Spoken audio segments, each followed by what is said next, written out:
तो हमने मैटर के बारे में जान लिया, ठीक, मैटर के क्लासिफिकेशन के बारे में भी देख लिया। अब हम लोग next atoms, molecule and ions के बारे में पढ़ेंगे। तो सबसे पहले एटम देखिए, एटम क्या होता है पहले इसके बारे में जानते हैं। तो आप लोग पढ़े भी होंगे 9th और 10th में, सबसे पहले बच्चों को 6th या 7th में एटम के बारे में पढ़ाया जाता है। एटम को किस तरह से डिफाइन किया गया है? सबसे पहले कर्नल नाम के साइंटिस्ट थे, उसके बाद फिर डाल्टन ने डिफाइन किया था एटम्स को। डाल्टन साहब की बात माने तो एटम्स को किस तरह से डिफाइन किया गया था? Atom is the smallest unit of any substance which can not be further divided. इसी तरह से एटम को डिफाइन किया गया था कि एटम किसी भी सब्सटेंस का वो स्मॉलेस्ट यूनिट होता है जिसे फर्दर डिवाइड नहीं कर सकते, जिसको हम लोग फर्दर ब्रेक नहीं कर सकते। लेकिन बाद में पता चला ये जो डेफिनेशन है डाल्टन साहब का वो गलत है। क्यों गलत है वो सब की बात हम बाद में करेंगे। पहले हम लोग एटम का जो एग्जैक्ट डेफिनेशन है उस चीज को हम यहाँ पर समझते हैं। तो एटम को डिफाइन किया गया जिस तरह से वो है smallest unit of any substance, यहां पर तो सब सही है, which takes part in a chemical reaction, यानी कोई भी सब्सटेंस का स्मॉलेस्ट यूनिट जो कि किसी केमिकल रिएक्शन में पार्टिसिपेट करता है। रिएक्शन के बारे में शॉर्ट इस तरह से लिखूंगा, ठीक है, ये मेरा अपना स्टाइल है, आप लोगों को जैसे लगे वैसे लिखना, बस समझ जाना है कि ये रिएक्शन है। तो एटम क्या होता है? Smallest unit of any substance which takes part in a chemical reaction. इस चीज को अच्छे से आप लोग समझ लेते हैं। एटम क्या होता है? जैसे मैं बहुत ही सिंपल एग्जांपल लेता हूं, H2+O2, ठीक, पहले मैं H2+Cl2 लेता हूं। H2 और Cl2 मिलकर क्या बनाता है? तो H2 और Cl2 मिलकर क्या बनाएगा? HCl। क्या H2 और Cl2 मिलकर H2Cl2 बनाता है? नहीं, H2Cl2 नहीं बनाता, ये HCl बनाता है। यदि रिएक्शन को मैं बैलेंस कर दूं तो ये क्या हो जाएगा? 2HCl हो जाएगा। इसी तरह से मैं बात करूं H2+O2, तो क्या H2 और O2 मिलकर H2O2 बनाता है क्या? नहीं, H2O2 मिलकर क्या बनाता है? H2O बनाता है। यदि मैं इसको बैलेंस करूं तो यहाँ पे 2 हो जाएगा। इसी तरह से यदि मैं बात करूं N2+H2, तो N2 और H2 मिलकर क्या बनाता है? NH3।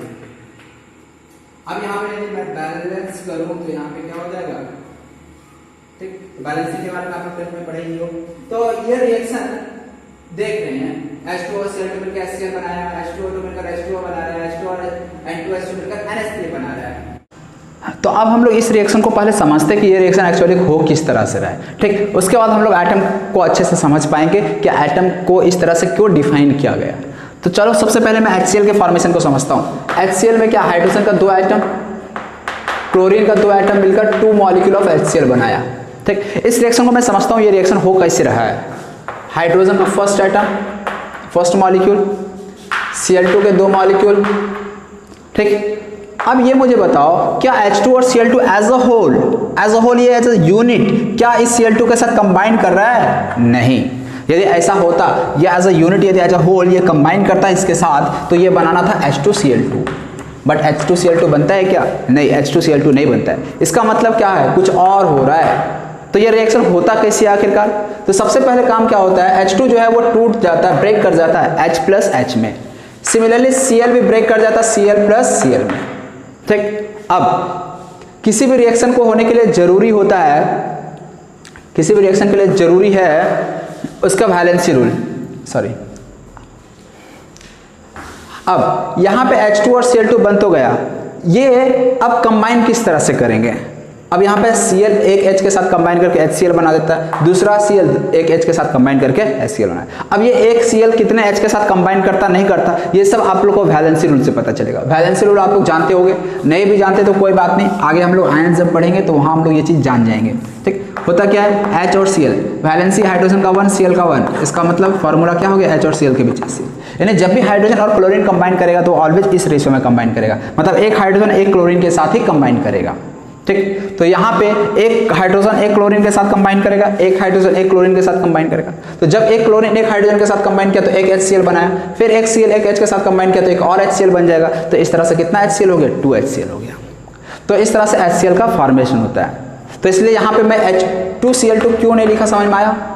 H2Cl2 होता तो इसका मतलब क्या था कि H2 और Cl2 as a whole combine कर रहा है, मतलब मॉलिक्यूल खुद ही रिएक्शन में पार्टिसिपेट कर रहा है। बट ऐसा हो नहीं रहा है, मॉलिक्यूल रिएक्शन में पार्टिसिपेट नहीं कर रहा है। रिएक्शन में पार्टिसिपेट कौन कर रहा है? एटम पार्टिसिपेट कर रहा है। देख रहे हो ना, पहले मॉलिक्यूल एटम में ब्रेक किया, फिर ये एटम जो है वो आपस में एक दूसरे से रिएक्ट कर रहा है। तो इस तरह से मैं यहाँ से बोल सकता हूँ कि जो स्मॉलेस्ट यूनिट होता है किसी भी रिएक्शन में पार्टिसिपेट करने वाला वो एटम होता है, ना कि मॉलिक्यूल। ठीक, तो ये HCl का फॉर्मेशन हुआ। इसी तरह से मैं इसको H2O के एग्जांपल से भी समझता हूँ।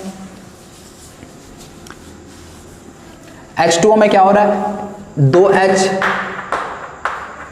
2O यहाँ पे आया। अब यहाँ पे क्या हो रहा है, अगेन यहाँ पे क्या होगा, H2 और O2 यदि कंबाइन करता तो इसको बनाना था H2O2, बट H2O2 तो बनता है नहीं। इसका मतलब अगेन यहाँ पे कुछ अलग हो रहा है, डिफरेंट हो रहा है। तो यहाँ पे भी क्या हो रहा है, H2 पहले आप ब्रेक करेगा H+H में, O2 ब्रेक करेगा O+O में। तो इस तरह से अब H और O आपस में कंबाइन करेगा। अब बात आती है कि H और O कैसे कंबाइन करेगा, किस रेशियो में कंबाइन करेगा। तो अगेन वैलेंसी रूल, H2 और O2 का यदि मैं देखूँ तो H का वैलेंसी 1 होता है, ऑक्सीजन का वैलेंसी 2 होता है। तो ये फार्मूला क्या बनाएगा, H2O, मतलब 2 हाइड्रोजन एटम एक ऑक्सीजन एटम के साथ कंबाइन करता है। मतलब एक ऑक्सीजन एटम कितने हाइड्रोजन के साथ कंबाइन करेगा, 2 ऑक्सीजन, सॉरी, एक ऑक्सीजन एटम 2 हाइड्रोजन के साथ कंबाइन करेगा। वहां देख सकते हो H2O। तो यहाँ से एक ऑक्सीजन को 2 हाइड्रोजन चाहिए, एक ऑक्सीजन बेचारा रह गया। तब ऐसे में क्या होगा, इसको भी 2 ऑक्सीजन हाइड्रोजन चाहिए होगा। 2 हाइड्रोजन कहाँ से आएगा, तो इसको मैं 2 कर देता हूँ। जैसे 2 करूँगा तो ये दोनों हाइड्रोजन के साथ फिर से कंबाइन कर जाएगा। ठीक, तो इस तरह से ये क्या बना देगा, H2O। अब ये बताओ कितना H2O का मॉलिक्यूल यहाँ बनेगा। तो अगेन बोल सकते हैं एक O 2H के साथ एक H2O बनाया, फिर दूसरा ऑक्सीजन 2 हाइड्रोजन के साथ फिर से H2O बनाएगा। इस तरह से कितना H2O बन जाएगा, 2 H2O बन जाएगा। ठीक, तो यहाँ पे भी क्या देख रहे हैं कि H2O2 खुद कंबाइन नहीं कर रहा है। H2O2 पहले एटम में ब्रेक किया, फिर एटम कंबाइन करता है और फिर जाकर प्रोडक्ट का फॉर्मेशन होता है। ठीक, तो ये H2O का फॉर्मेशन हो गया। यहाँ से भी हम बोल सकते हैं कि रिएक्शन में पार्टिसिपेट मॉलिक्यूल नहीं कर रहा, कौन करता है, एटम करता है। ठीक, अब इस चीज को मैं NH3 के फॉर्मेशन से भी समझ लेता हूँ। NH3 में देखो तो नाइट्रोजन का भी 2 एटम है, N2, फिर हाइड्रोजन का भी 2 एटम है। यहाँ पे भी यदि ये दोनों डायरेक्टली कंबाइन किया होता तो क्या बना होता, N2H2 बनता, बट ऐसा तो होता नहीं है। तो यहाँ पे भी क्या हो रहा है, पहले नाइट्रोजन एटम ब्रेक करता है N+N में, हाइड्रोजन ब्रेक करता है H+H में, और अब इनके बीच में रिएक्शन होता है। अब यहाँ पे मैं जानना चाहता हूँ कि नाइट्रोजन हाइड्रोजन किस रेशियो में कंबाइन करता है, मतलब एक नाइट्रोजन को कितना हाइड्रोजन चाहिए होता है। तो अगेन वैलेंसी रूल, ये सब वैलेंसी मैं आप लोगों को बता दूंगा, ठीक है ना। ये सब आप लोग टेंशन मत लेना। अभी जस्ट इसके बाद हम लोग एटम मॉलिक्यूल आयंस के बारे में पढ़ेंगे, वहाँ ये सब हम लोग जान लेंगे। तो यहाँ पे क्या बन गया, NH3 बन गया। मतलब एक नाइट्रोजन को कितना हाइड्रोजन चाहिए, 3 हाइड्रोजन चाहिए। अब मुझे बताओ, यहाँ पे एक हाइड्रोजन तो 2 ही मुझे दिख रहा है, तो यहाँ पे 3 हाइड्रोजन कहाँ से आएगा। तो मैं यहाँ क्या करता हूँ, 2 कर देता हूँ। जैसे 2 कर दूंगा तो 2 हाइड्रोजन और ऐड हो जाएगा। ठीक, तो इस तरह से एक नाइट्रोजन इस 3 हाइड्रोजन के साथ कंबाइन कर जाएगा। लेकिन अभी एक नाइट्रोजन और बच गया। अब ये नाइट्रोजन को और कितना हाइड्रोजन चाहिए, 3 चाहिए, लेकिन यहाँ पे तो एक ही हाइड्रोजन बच रहा है, मतलब 2 हाइड्रोजन और कम पड़ रहा है। 2 हाइड्रोजन कम पड़ रहा है तो यहाँ पे एक और H2 ले आओ। तो अब यहाँ पे क्या हो जाएगा, 2H और ऐड हो जाएगा। और जैसे ही H ऐड हो गया तो अब मुझे तुम लोग बताओ, ये नाइट्रोजन जो दिख रहा है ये भी क्या हो गया, NH3 बना देगा। तो पहला नाइट्रोजन 3 हाइड्रोजन के साथ कंबाइन करके NH3 बना रहा है, फिर दूसरा नाइट्रोजन फिर से 3 हाइड्रोजन के साथ कंबाइन करके फिर से एक NH3 बनाया। टोटल NH3 कितना बना, 2 NH3। हाइड्रोजन कितना मॉलिक्यूल की जरूरत पड़ा, 3 हाइड्रोजन के मॉलिक्यूल की जरूरत पड़ा, नाइट्रोजन का 1 मॉलिक्यूल। तो इस तरह से अमोनिया का फॉर्मेशन हो गया। यहाँ पे भी क्या देख रहे हैं, N2 और H2 एज अ होल खुद कंबाइन नहीं कर रहा, N2 और H2 एटम में जा रहा, फिर वो जाकर कंबाइन करता है। मतलब ये कि smallest unit of any reaction that takes part in a chemical reaction is atom and not molecule.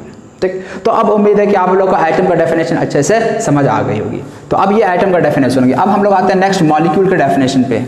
हर एक चीज को बिल्कुल बारीकी से, बिल्कुल इन डेप्थ हम लोग जानेंगे हर एक चीज, इसलिए आप लोग घबराने की जरूरत नहीं, किसी भी चीज को रटना नहीं है। देखो रिएक्शन हो रहा है ना, तो हर रिएक्शन किस तरह से हो रहा है ये भी एक्सप्लेन किया जाएगा। ऐसा नहीं किसी रिएक्शन को रट लेना, नहीं, रिएक्शन भी हो रहा है तो उसके पीछे कुछ ना कुछ लॉजिक है, उस लॉजिक को हमें समझना है। चलो मॉलिक्यूल के डेफिनेशन पे आते हैं। मॉलिक्यूल क्या होता है, इसको हम बोल सकते हैं group of atoms having independent existence. आप लोग नोट करते चलना, हैविंग इंडिपेंडेंट एग्जिस्टेंस मतलब जैसे H2 मैं लिख देता हूँ, Cl2 लिख देता हूँ, O2 लिख देता हूँ, N2 लिख देता हूँ, H2O लिख देता हूँ, NH3 लिख देता हूँ, CO2 लिख देता हूँ। मैं इस तरह से कुछ भी लिख दिया। ठीक, अब ये क्या है, ग्रुप ऑफ आइटम्स दिख रहा है। ग्रुप ऑफ आइटम का मतलब क्या, यदि कहीं भी आपको एक से ज्यादा आइटम दिख जाता है तो उसे मैं क्या कह दूंगा, मॉलिक्यूल कह दूंगा। तो ये भी मॉलिक्यूल है, ये भी, ये हर एक मॉलिक्यूल दिख रहा है। क्या मैं इसमें H3 N3 O3 ये सबको भी मॉलिक्यूल कह दूंगा। तो पहला कंडीशन क्या है, ग्रुप ऑफ आइटम्स होना चाहिए। तो यार ग्रुप ऑफ आइटम्स तो हर जगह दिख रहा है। ग्रुप ऑफ आइटम्स का मतलब एक से ज्यादा आइटम प्रेजेंट होना चाहिए। यार बिल्कुल हमें हर जगह दिख रहा है एक से ज्यादा आइटम। ऑक्सीजन में ऑक्सीजन का 2 आइटम है, नाइट्रोजन में नाइट्रोजन का 2 आइटम प्रेजेंट है। H2O में क्या दिख रहा है, हाइड्रोजन का 2 आइटम, ऑक्सीजन का 1 आइटम प्रेजेंट है। इस फार्मूला का मतलब क्या होता है, हाइड्रोजन का 2 आइटम, ऑक्सीजन का 1 आइटम, यही मतलब होता है। NH3 में नाइट्रोजन का 1 आइटम है, हाइड्रोजन का 3 आइटम प्रेजेंट है। CO2 में कार्बन का 1 आइटम, ऑक्सीजन का 2 आइटम प्रेजेंट है। ये किसका फार्मूला, ग्लूकोज का। ग्लूकोज में कार्बन का 6 आइटम, हाइड्रोजन का 12, ऑक्सीजन का 6 आइटम प्रेजेंट है। तो इस तरह से ये सब के सबको क्या मैं मॉलिक्यूल कह दूंगा, H3 N3 O3 को।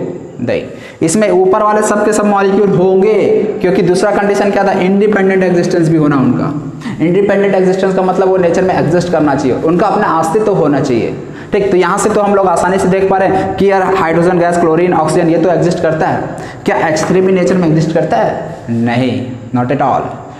हाइड्रोजन ऑलवेज डायटोमिक फॉर्म में एग्जिस्ट करता है, H2 के फॉर्म में एग्जिस्ट करता है। हाइड्रोजन कभी भी ट्राइटोमिक फॉर्म H3 के फॉर्म में एग्जिस्ट नहीं करता। तो इसलिए H3 को हम नहीं कहेंगे मॉलिक्यूल।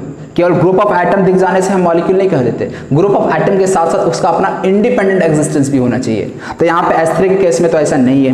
N3 के केस नाइट्रोजन भी हमें पता है यार, नाइट्रोजन N2 के फॉर्म में पाया जाता है, N3 के फॉर्म में पाया नहीं जाता, तो इसलिए N3 भी मॉलिक्यूल नहीं होगा। O3, अब O3 यहाँ पे ध्यान देना, ये एग्जिस्ट करता है। O3 को हम लोग क्या कहते हैं, ओजोन कहते हैं। ठीक, तो ऑक्सीजन का जो ट्राइएटॉमिक फॉर्म होता है वो स्टेबल होता है, हालांकि स्टेबिलिटी के मामले में थोड़ा कम होता है। O2 जो है डायटोमिक फॉर्म वो ज़्यादा स्टेबल होता है, ओजोन रिलेटिवली अनस्टेबल होता है। ठीक, लेकिन O3 एग्जिस्ट करता है, इसलिए O3 को मॉलिक्यूल कह देंगे, लेकिन H3 N3 को मॉलिक्यूल नहीं कहेंगे। ठीक, तो ये तो हो गया आइटम और मॉलिक्यूल्स का डेफिनेशन। अब इसके बाद हम लोग थोड़ा सा बेसिक्स में आते हैं, एटॉमिक नंबर, मास नंबर के बारे में जान लेते हैं, और फिर हम लोग आयंस पार्ट पे आएंगे। ठीक, तो आप लोग ये सब चीज़ नोट करते चलना।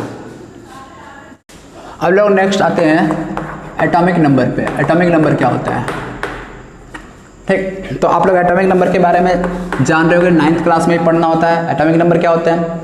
इससे पहले मैं थोड़ा सा स्ट्रक्चर ऑफ एटम को देख लेता हूँ। ठीक है, तो ये है कोई भी आइटम का स्ट्रक्चर। इसमें जो सेंट्रल पार्ट होता है इसे हम लोग क्या कहते हैं, न्यूक्लियस। आप लोग को याद होगा न्यूक्लियस का खोज किसने किया था, रदरसफोर्ड। किसने किया था, रदरसफोर्ड। और इस न्यूक्लियस में क्या क्या प्रेजेंट होता है, प्रोटॉन एंड न्यूट्रॉन प्रेजेंट होता है। अब न्यूक्लियस को हम लोग प्लस साइन से दिखलाते हैं। क्यों न्यूक्लियस के अंदर प्लस साइन को दिखलाते हैं, क्योंकि हमें पता है न्यूक्लियस के अंदर प्रोटॉन और न्यूट्रॉन प्रेजेंट है। और प्रोटॉन और न्यूट्रॉन, जिसमें प्रोटॉन पे पॉजिटिव चार्ज होता है, न्यूट्रॉन पे क्या होता है, न्यूट्रल, जीरो चार्ज होता है। तो ओवरऑल चार्ज हम क्या बोल सकते हैं, न्यूक्लियस पे प्लस ही होगा। क्यों, क्योंकि प्रोटॉन पे प्लस है, न्यूट्रॉन पे जीरो, ओवरऑल प्लस चार्ज, इसलिए हम लोग न्यूक्लियस को प्लस से दिखलाते हैं। और इसके बाहर क्या रहता है, इलेक्ट्रॉन रहता है, जो कि गोल गोल इस न्यूक्लियस का चक्कर काटता रहता है। ठीक, तो इलेक्ट्रॉन जो होता है इसे हम लोग क्या कह देंगे, शेल्स, या इसका नाम क्या होता है, ऑर्बिट्स, या इसका नाम क्या होता है, एनर्जी लेवल्स। ठीक, तो इसके इतने सारे नाम्स होते हैं।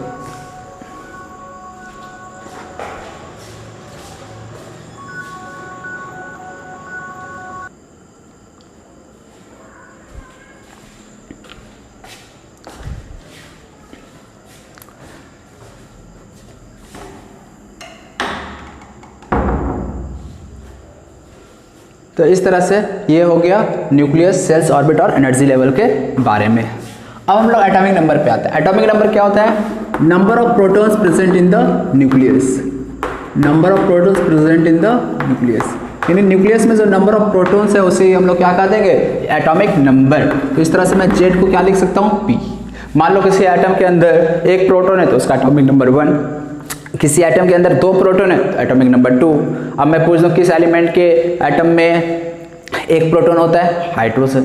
किस एलिमेंट के एटम में 2 प्रोटॉन होता है, हीलियम। किस एलिमेंट के एटम में 3 प्रोटॉन होता है, लिथियम, बेरिलियम, बोरॉन। इस तरह से चलता जाता है। और आप लोगों को 20 तक एटॉमिक नंबर याद होना चाहिए, ठीक है ना। मैं कभी भी आप लोगों से पूछ दूंगा, ठीक है। अब ऐसा मत सोचना यार सर तो मुझे देखे ही नहीं है, कहाँ से पूछेंगे सर। तो यार मैं कभी भी लाइव आऊँगा तो आप लोगों से सवाल करूँगा, इसलिए यार सभी को याद होना चाहिए, ठीक है ना। तो ये हो गया एटॉमिक नंबर। फिर इसके बाद एक दूसरा term mass number. Mass number symbol होता है ए, इसे मैं क्या लिख सकता हूँ, number of protons plus neutrons, number of protons plus neutrons present in the nucleus, इसे हम क्या कह देंगे, मास नंबर। तो ए को हम लोग क्या लिख सकते हैं, number of proton plus number of neutron. Mass number क्या हो जाएगा, प्रोटॉन प्लस न्यूट्रॉन के सम को ही क्या देंगे, मास नंबर।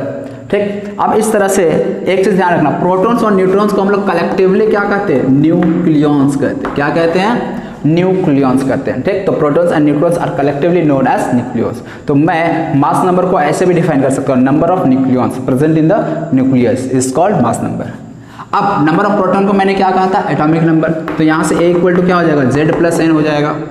N क्या है, नंबर ऑफ न्यूट्रॉन। यदि मैं नंबर ऑफ न्यूट्रॉन निकालना चाहूँ तो मैं नंबर ऑफ न्यूट्रॉन को क्या बोल सकता हूँ, A माइनस Z, यानी नंबर ऑफ न्यूट्रॉन हो जाता है mass number minus atomic number. यानी किसी भी एटम में नंबर ऑफ न्यूट्रॉन निकालना तो सिंपली आपको मास नंबर में से एटॉमिक नंबर माइनस कर देना है। ठीक, अब आता है यार किसी भी एलिमेंट को रिप्रेजेंट कैसे किया जाता है। तो ध्यान से देखना, किसी भी एलिमेंट को रिप्रेजेंट इस तरह से किया जाता है।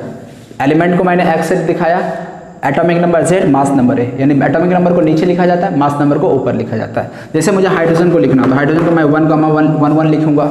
मुझे कार्बन को लिखना हो तो 6,12 लिखूंगा, मतलब एटॉमिक नंबर कार्बन का 6 है और मास नंबर 12 है। नाइट्रोजन का एटॉमिक नंबर 7, 14, ऑक्सीजन का 8, 16, मतलब ऑक्सीजन का एटॉमिक नंबर 8 है, मास नंबर 16 है। मान लो मैं पूछता हूँ हाइड्रोजन में कितने नंबर ऑफ न्यूट्रॉन्स हैं, तो नंबर ऑफ न्यूट्रॉन्स कितना हो जाएगा, तो mass number minus atomic number होता है नंबर ऑफ न्यूट्रॉन्स। तो यहाँ से mass number minus atomic number, number of neutrons कितना, 0। यहाँ पे नंबर ऑफ न्यूट्रॉन्स कितना, 6।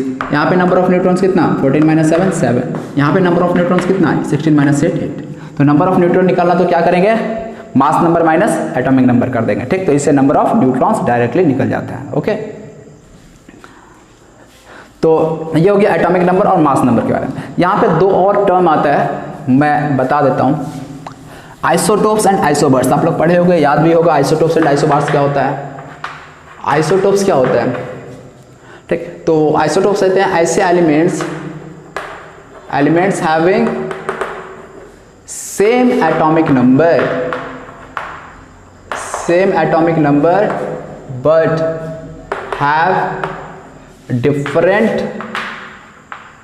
मास नंबर इनका क्या होता है, डिफरेंट। और यहाँ पे सेम एटॉमिक नंबर। एक चीज ध्यान रखना, यदि एटॉमिक नंबर किसी भी दो एलिमेंट का सेम है, किसी भी दो स्पीसीज का एटॉमिक नंबर सेम है, तो उसका नाम भी सेम होगा।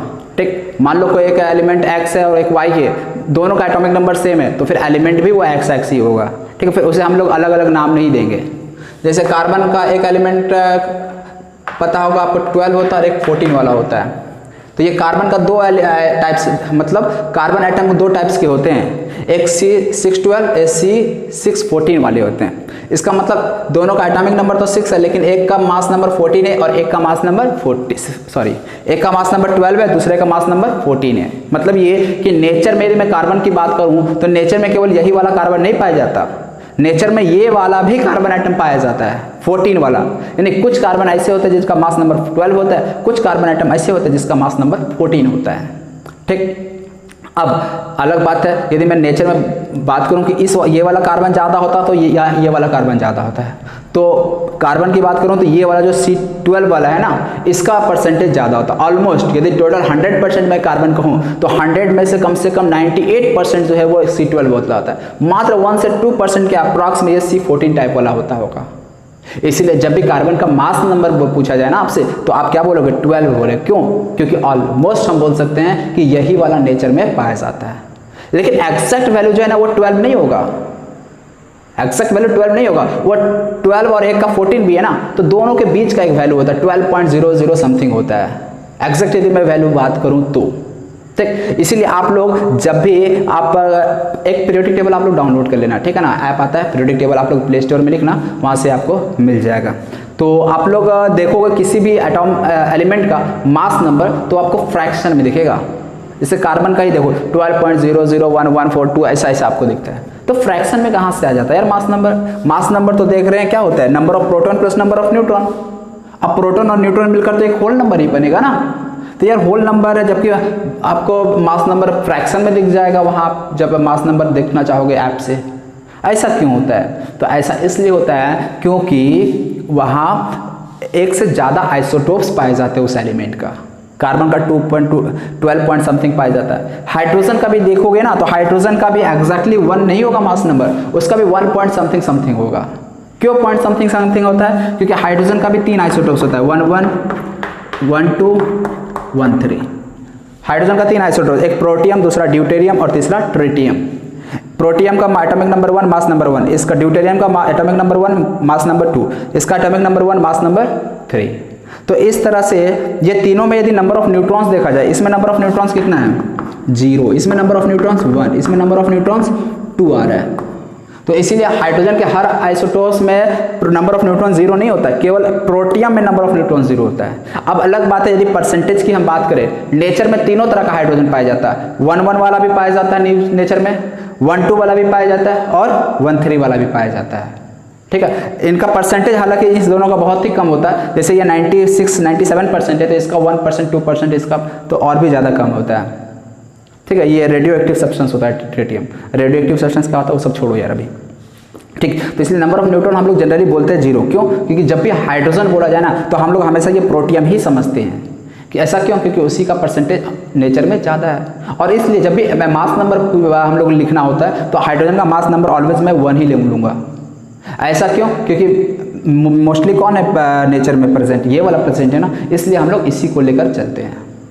ठीक, तो ये हो गया आइसोटोप। इसी तरह से एक और स्पीसीज होता है आइसोबार्स, मैं यहाँ पे लिख दे रहा हूँ। ठीक है, आइसोबार्स। आइसोबार्स क्या होता है? Species having same mass number. Mass number इनका क्या होगा? Same, having same mass number but have different atomic number. Atomic number इनका डिफरेंट हो जाता है। जैसे कैल्शियम और आर्गन की बात करूं तो मैं यहाँ लिख देता हूँ, जगह दिख रहा है ना यार आप लोगों को, यहाँ पे लिख देता हूँ। आर्गन और कैल्शियम, आर्गन का एटॉमिक नंबर 18 होता है, कैल्शियम का एटॉमिक नंबर 20 होता है। लेकिन मास नंबर की बात करूँ तो आर्गन का भी 14 होता है, कैल्शियम का भी मास नंबर 40 होता है। तो यहाँ पे क्या दिख रहा है? Atomic number different. और ध्यान देना, एटॉमिक नंबर यदि डिफरेंट तो एलिमेंट भी डिफरेंट हो जाएगा, इसलिए इसे हम आर्गन कहें, जैसे कैल्शियम वगैरह। जबकि मास नंबर दोनों का क्या है? सेम। ठीक, तो आइसोबार्स ऐसे स्पीसीज को कहते हैं जिसका एटॉमिक नंबर डिफरेंट होता है बट उनका मास नंबर सेम होता है। ठीक, तो ऐसे पेयर को आइसोबार्स कहा जाता है। तो इस तरह से आइसोटोप्स और आइसोबार्स के बारे में हो गया। अब हम लोग नेक्स्ट जो है वो आयंस के ऊपर आते हैं। ठीक, आयंस के बारे में हम लोग पढ़ते हैं, जानते हैं। चलो अब आप लोग लिख लो आयंस। आयंस क्या होता है? आयंस क्या होता है? Charge species. कोई भी यदि चार्ज स्पीसीज दिख जाए, ठीक है, charge species formed as a result of loss और गेन ऑफ इलेक्ट्रॉन्स। यहाँ पे देखो ना यार, इलेक्ट्रॉन्स को मैं इस तरह से लिख रहा हूँ, ई के ऊपर माइनस एस, ये इलेक्ट्रॉन्स है।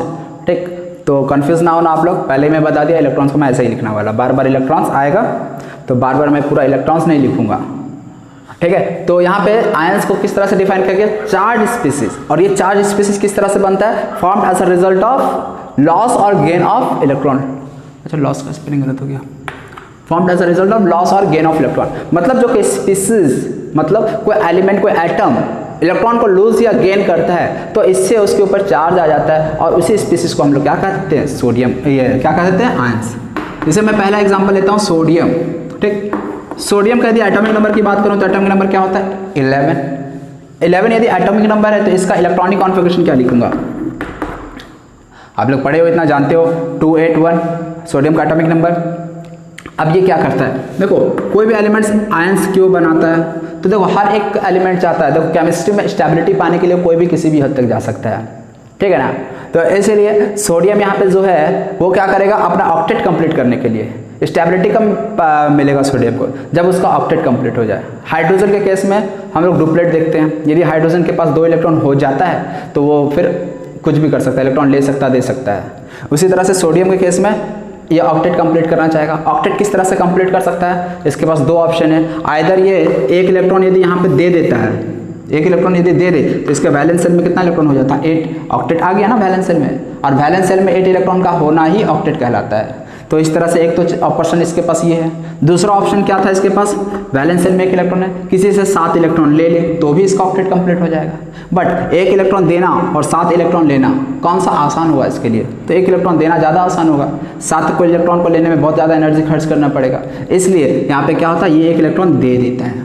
तो 1 इलेक्ट्रॉन जैसे ही लूज कर देगा तो सोडियम अब जो है 2,8 हो जाएगा। ठीक, यदि मैं पहले बात करूं सोडियम के पास कितना प्रोटॉन कितना इलेक्ट्रॉन था, 11 प्रोटॉन और 11 इलेक्ट्रॉन था। लेकिन जब सोडियम 1 इलेक्ट्रॉन लूज कर देता है तो इसके पास 11 प्रोटॉन तो अब भी रहेगा, एटॉमिक नंबर तो 11 है, नंबर ऑफ प्रोटॉन 11 था तो अब भी 11 ही रहेगा। क्यों, क्योंकि यहाँ पे इलेक्ट्रॉन लूज कर रहा है, प्रोटॉन को लूज नहीं कर रहा, इसलिए इलेक्ट्रॉन 11 प्रोटॉन पहले था तो अब भी 11 प्रोटॉन ही रहेगा। लेकिन इलेक्ट्रॉन अब कितना हो चुका, 10। ठीक, तो इस तरह से हमें पता है 1 प्रोटॉन पे चार्ज आप लोग याद रखेंगे, 1 प्रोटॉन पे चार्ज +1 और 1 इलेक्ट्रॉन पे चार्ज -1। ठीक, तो 11 प्रोटॉन पे चार्ज, पहले यहाँ पे मैं देखता हूँ 11 प्रोटॉन इलेक्ट्रॉन, 1 प्रोटॉन पे चार्ज +1, 11 प्रोटॉन पे चार्ज कितना होगा +11, 1 इलेक्ट्रॉन पे चार्ज -1 तो 11 इलेक्ट्रॉन पे चार्ज -11, ओवरऑल चार्ज क्या हो गया 0। मतलब सोडियम जो है वो आयन सभी नहीं है, न्यूट्रल स्पीसीज है। यहाँ पे चेक करता हूँ 11 प्रोटॉन के कारण चार्ज कितना होगा +11, 10 इलेक्ट्रॉन के कारण चार्ज कितना होगा -10, इस तरह से नेट क्या बचा +1। ठीक, तो इस तरह से यहाँ पे जो सोडियम है वो +1, और इसी को हम लोग चार्ज स्पीसीज, ये आ गया, इसी को हम क्या कहते हैं आयन, सोडियम आयंस कर देते हैं। ठीक, और सोडियम +1 आयन फॉर्म करेगा, +1 ही क्यों फॉर्म कर रहा है ये चीज़ भी आप लोगों को समझ आ रहा होगा। इसी तरह से 1-2 एग्जाम्पल और देखते हैं। मैग्नीशियम, मैग्नीशियम का एटॉमिक नंबर होता है 12। यदि मैं इसका इलेक्ट्रॉनिक कॉन्फिगरेशन 2,8,2, अब ये क्या करेगा, तो यहाँ पे अपना 2 इलेक्ट्रॉन को लूज कर देगा, 2 इलेक्ट्रॉन लूज कर देगा तो वैलेंस शेल में कितना इलेक्ट्रॉन बचेगा, 8 इलेक्ट्रॉन बचेगा। इस तरह से इसका ऑक्टेट कंप्लीट हो जाता है। इसलिए मैग्नीशियम जो है वो 2,8। और यहाँ पे देखा जाए तो 12 प्रोटॉन पहले से था इसके पास, और इलेक्ट्रॉन भी कितना था 12, तो ओवरऑल चार्ज 0, क्योंकि 12 प्रोटॉन के कारण चार्ज कितना आ जाएगा +12, 12 इलेक्ट्रॉन के कारण चार्ज कितना आ जाएगा -12, ओवरऑल क्या हो गया 0। यहाँ पे चलो देखता हूँ, प्रोटॉन मैग्नीशियम के पास कितना होगा 12, लेकिन इलेक्ट्रॉन कितना हो चुका 10, तो ओवरऑल चार्ज कितना हो चुका, 12 प्रोटॉन के कारण +12, 10 के कारण -10, ओवरऑल क्या आया +2। तो इस तरह से मैग्नीशियम पे +2। ठीक, तो मैग्नीशियम पे +2 चार्ज क्यों आया, समझ में आ रहा होगा अब। देखो यार, बहुत कोई होंगे ऐसे आप लोग में से जो इस चीज़ को जान रहे होंगे। ठीक, तो मैं बिल्कुल बताया ना, बेसिक से मैं हर चीज़ को बताऊंगा, इसलिए अभी 1-2 लेक्चर हो सकता है आप लोग पढ़े हो। ठीक, फिर भी आप लोग एक बार देख लो, ताकि यदि कहीं कोई डाउट हो तो वो डाउट ना रहे। ठीक, और जिनको नहीं आता वो तो बिल्कुल यार अच्छे से ध्यान से देखेंगे। फिर इसी तरह से मैं बात करूं एल्युमिनियम की, एल्युमिनियम का एटॉमिक नंबर कितना होता है 13, यानी 2,8,3। यहाँ पे 13 प्रोटॉन है और 13 इलेक्ट्रॉन है, ओवरऑल चार्ज 0। ठीक, अब यहाँ पे यदि देखेंगे तो यहाँ पे कितना इलेक्ट्रॉन ये लूज कर देगा, 3 इलेक्ट्रॉन लूज कर देगा। यहाँ पे कितना इलेक्ट्रॉन मैग्नीशियम लूज कर रहा था, 2 इलेक्ट्रॉन लूज कर रहा था। माइनस का मतलब लूज कर रहा है, ठीक है, माइनस जहाँ जाए मतलब लूज कर रहा है। तो यहाँ पे एल्युमिनियम के पास कितना इलेक्ट्रॉन है 2,8।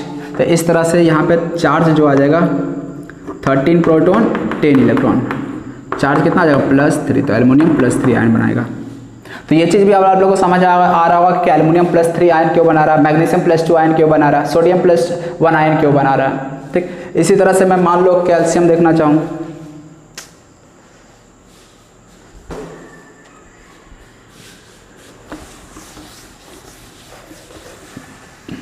अब यहाँ पे देखो जो जो पॉजिटिव आयन फॉर्म कर रहा है, ठीक, उसे हम लोग क्या कहते हैं, आप लोग जानते होंगे क्या कहते हैं, कैटायंस।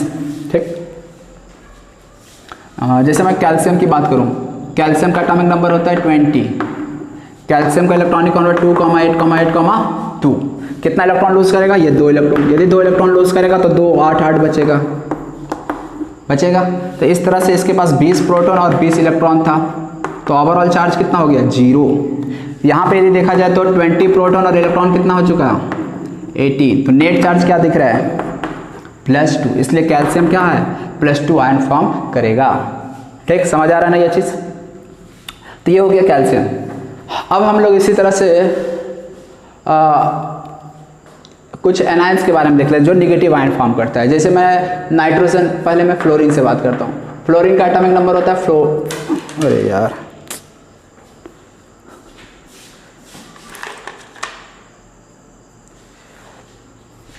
फ्लोरीन का एटॉमिक नंबर होता है 9, इसका इलेक्ट्रॉनिक कॉन्फ़िगरेशन देखो तो 2,7 हो जाएगा। अब फ्लोरीन आप ही लोग बताओ क्या करेगा, इलेक्ट्रॉन यहाँ पे ऑक्टेट से कंप्लीट करना है तो क्या करेगा, एक इलेक्ट्रॉन को आसानी से ले लेगा।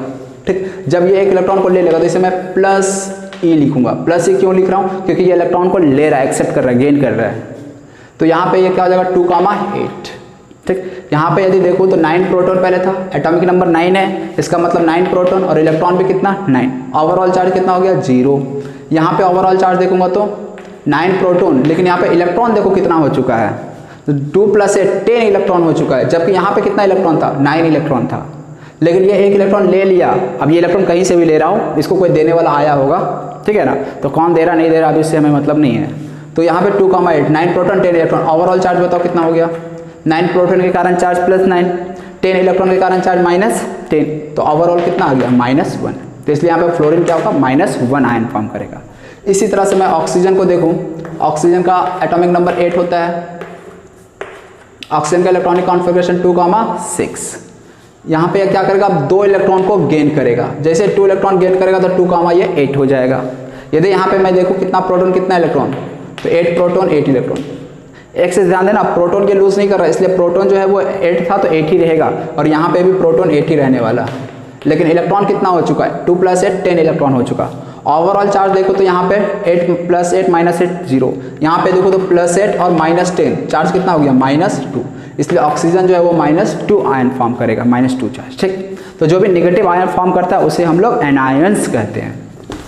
तो आयंस के 2 टाइप हो जाते हैं। एक और चलो एग्जाम्पल देख लेता, क्लोरीन का। क्लोरीन क्या होता है, 2,8,7 ऑक्टेट कंप्लीट करना है। इसको ऑक्टेट कंप्लीट करने के लिए क्या करना होगा, एक इलेक्ट्रॉन लेना पड़ेगा। जैसे ही एक इलेक्ट्रॉन लेगा तो इसका इलेक्ट्रॉनिक कॉन्फ़िगरेशन 2,8,8 हो जाएगा। तो इस तरह से यहाँ पे बोल सकते हैं इसके पास 17 प्रोटॉन है और 17 इलेक्ट्रॉन, ओवरऑल चार्ज 0। लेकिन यहाँ पे क्या हो रहा है, 17 प्रोटॉन पहले था, प्रोटॉन अब भी 17 ही रहेगा, लेकिन इलेक्ट्रॉन काउंट करो, 2 + 8 10, 10 + 8 18, कितना हो गया चार्ज -1। इसलिए क्लोरीन जो होता है वो मतलब एनायन फॉर्म करता है। ठीक, तो अब आप लोगों को ये चीज़ समझ में आ रहा होगा कौन एनायन कौन कैटायन फॉर्म करेगा। ठीक, और कौन +1 -1 +2 -2 फॉर्म क्यों कर रहा है ऐसा, तो ये सब चीज़ आप लोगों को क्लियर हो चुका होगा। तो अब हम क्या करते हैं, कुछ एनायन और कैटायन के ऊपर का चार्ज का एक लिस्ट लिख देते हैं, वो आप लोगों को याद रखना है। ठीक, तो ये चीज़ आप लोग नोट करते चलना, ठीक है ना। मैं इसे मिटा दे रहा हूँ अभी। अब मैं कुछ एनायंस और कैटायंस का चार्ज लिख देता हूँ, वो आप लोग को याद रखना है। ठीक, बहुत ही इंपॉर्टेंट है। तो मैं पहले कैटायंस लिखता हूँ। कैटायंस क्या होता है, पॉजिटिवली चार्ज स्पीशीज को कैटायन कहता हूँ। पहले 1 कैटेगरी वाले को लिखता हूँ मैं, जिसके ऊपर भी +1 चार्ज होता है, मैं पहले उसे लिख रहा हूँ। तो इसमें हाइड्रोजन पे +1 होता है, लिथियम पे +1 होता है, सोडियम पे +1 होता है, पोटेशियम पे +1 होता है। इसके अलावा NH4+, NH4 का नाम क्या होता है, अमोनियम आयन। ये चीज़ आप लोग याद रखना। और इसके अलावा Cu+, Q+। तो यहाँ पे देखो मैं कुछ कैटायंस का नाम लिखा हूँ, ये आप लोग नोट कर लो और इसको याद कर लेना है। ठीक, इसमें देखो 3 तरह के कैटायंस है। कुछ कैटायंस ऐसे हैं जिनके ऊपर +1 चार्ज होता है, कुछ एनायंस ऐसे हैं जिनके ऊपर +2 चार्ज होता है, और कुछ कैटायंस ऐसे हैं जिनके ऊपर +3 चार्ज होता है। +1 में hydrogen ion, lithium, sodium, potassium, NH4+, इसका नाम अमोनियम होता है, ये भी याद रखिएगा। कैटायन के लास्ट में जनरल जो भी कैटायन का नाम होता है वो EM के साथ एंड होता है। Cu कॉपर में देखना 2 जगह आ रहा है, एक +1 में आ रहा है, एक +2 में। तो जब भी किसी एलिमेंट का 2 वैलेंसी होता है, ठीक, तो ऐसे में उसके जो लोअर वैलेंसी होता है उसके आगे अस लगाते हैं, और जो हायर वैलेंसी वाला एलिमेंट होता है उसके आगे इक लगाते हैं, IC। तो ये याद रखना आप लोग। कॉपर के केस में कॉपर +1 को Q+ कहेंगे और 2+ को क्यूब्रिक कहेंगे। इसी तरह से रूबिडियम +1, सीजियम +1, सिल्वर पे +1, Ag+1, ये +1 हो गया। +2 वाले में क्या क्या, Mg2+, beryllium 2+, calcium 2+, barium 2+, lead Pb2+, iron में भी देखो 2+ और एक आयरन 3+ भी होता है। अब 2+ और 3+ आयरन का ये 2 ही वैलेंसी होता है, तो जो लोअर वैलेंसी उसके साथ अस लगाएंगे और जो हायर वैलेंसी है उसके साथ इक लगाएंगे। ठीक, तो आयरन के साथ फेरस, CO2 प्लस के साथ क्यूप्रिक जिंक का एक ही वैलेंसी होता है और उसको हम लोग Zn2 प्लस जिंक आयन कहेंगे।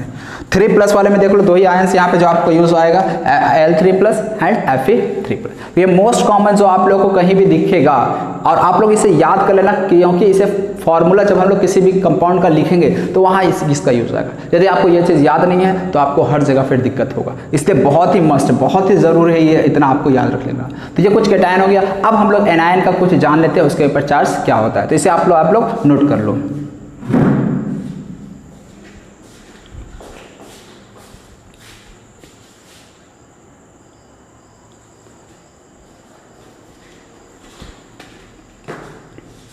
अब यहाँ पे कुछ आपको एनायंस दिख रहा है, ये एनायंस का कुछ वैलेंसी है चार्ज, जो यहाँ पे जो चार्ज दिख रहा है ना वही उस एनायन का वैलेंसी भी होगा।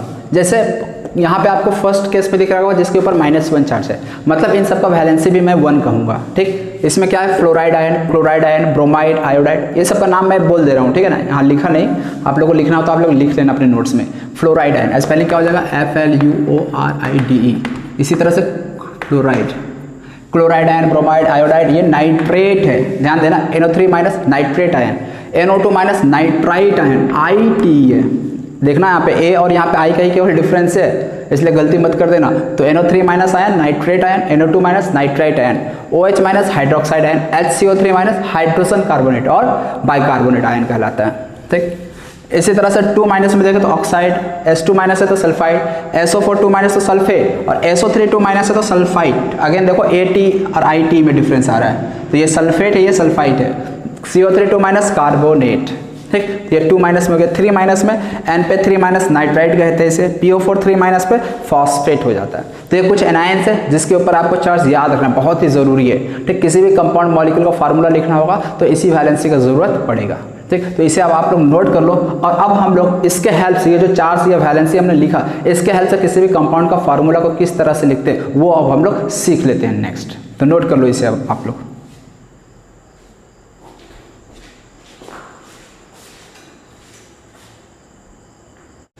तो चलिए अब हम लोग नेक्स्ट सीखते हैं कि किसी भी कंपाउंड का नाम दिया है तो उसका फार्मूला कैसे लिखते हैं। ठीक, तो मैं कुछ यहाँ पे कंपाउंड लिखते जा रहा हूँ, उसका फार्मूला भी लिखना है आपको।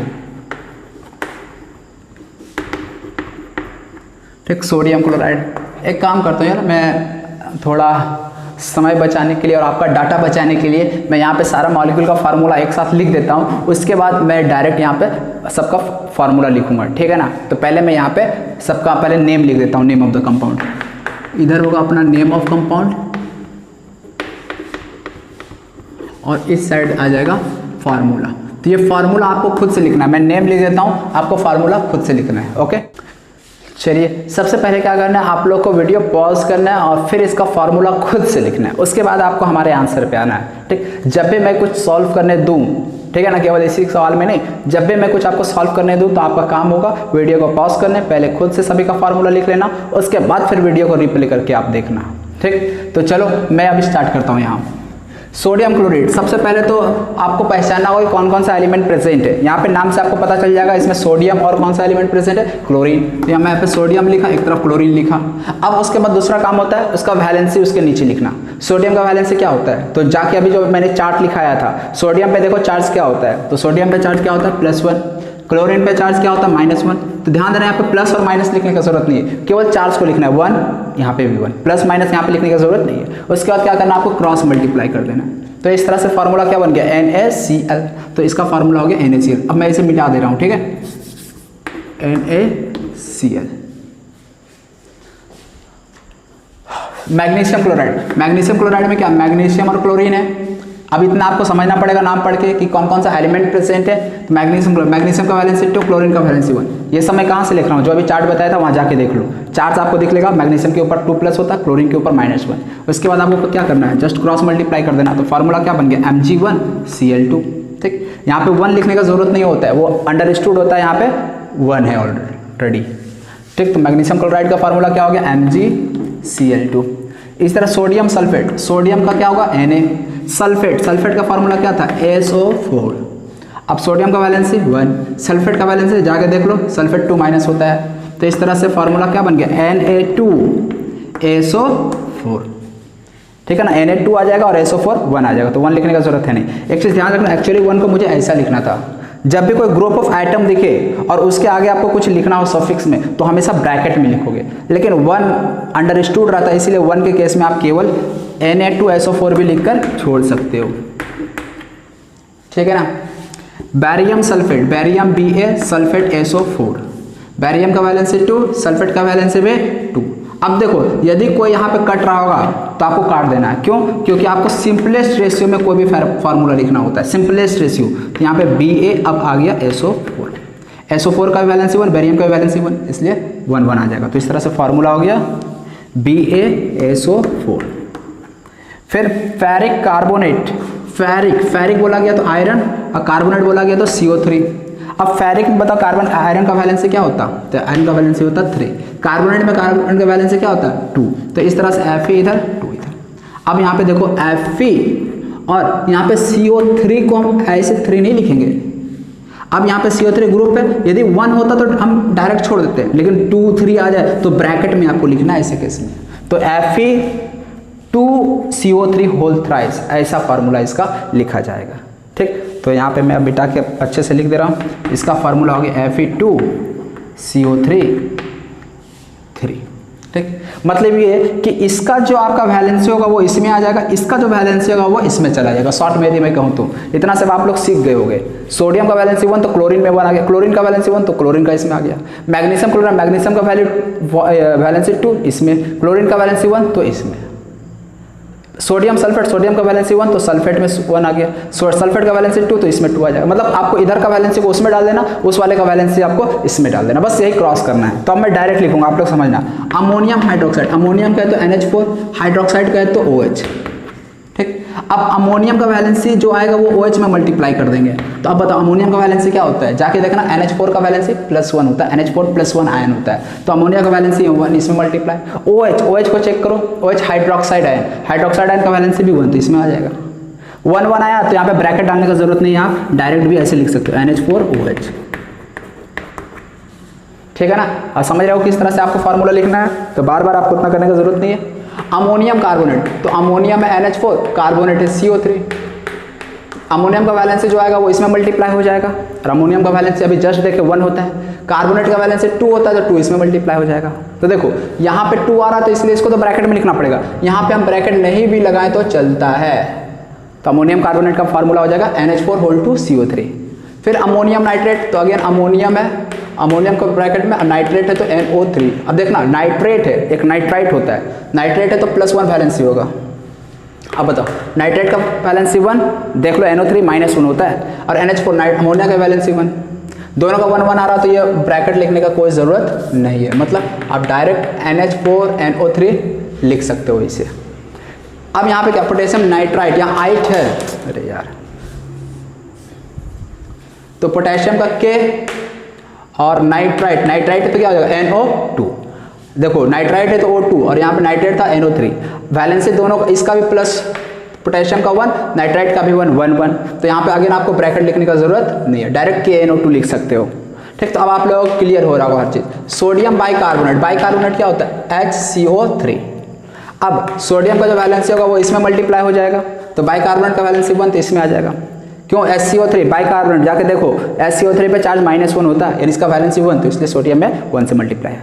अगर यहाँ पे भी 1 1 आ रहा तो कोई ज़रूरत नहीं है ब्रैकेट ड्रॉ करने का, आप डायरेक्ट ऐसा लिख सकते हो NHCO3। कैल्शियम हाइड्रोजन कार्बोनेट, तो कैल्शियम का Ca और hydrogen carbonate HCO3। Hydrogen carbonate का वैलेंसी कितना 1, तो कैल्शियम में तो 1 से मल्टीप्लाई होगा, लेकिन कैल्शियम का वैलेंसी 2 तो 2 इसमें मल्टीप्लाई हो जाएगा। समझ में आ रहा है ना, इसका वैलेंसी को इसमें, इसका वैलेंसी को इसमें।